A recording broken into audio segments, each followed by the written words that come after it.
wabarakatuh. Alhamdulillahi ta'ala alladzi ja'ala al-Islam madinah ikhtiyar baina sa'iril adyan wa ja'alahu dinan munqidhan fi yaumil qiyamah minal halakati wal khusrani. Wassalatu wassalamu ala nabiyina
أعوذ بالله من الشيطان الرجيم.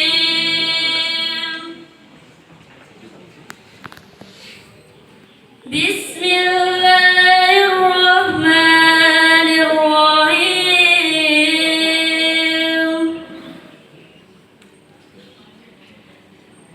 لقد كان لكم في رسول الله أسوة حسنة لمن كان يرجو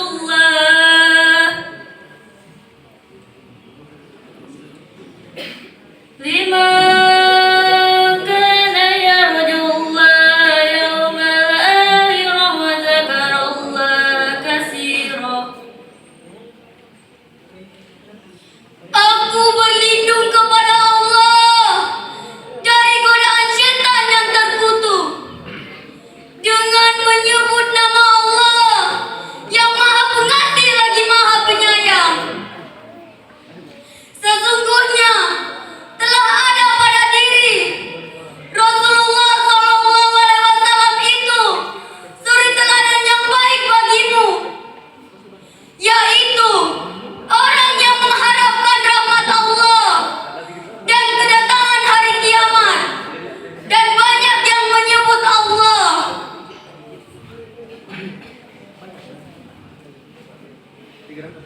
Surat Al-Ahzab ayat 21 menjelaskan tentang perintah dari Allah Subhanahu wa taala kepada umat Islam agar meniru sikap Rasulullah SAW dan menjadikannya sebagai suri teladan. Dirangkum dari buku tafsir ayat-ayat Al-Quran tentang konsep metode pembelajaran.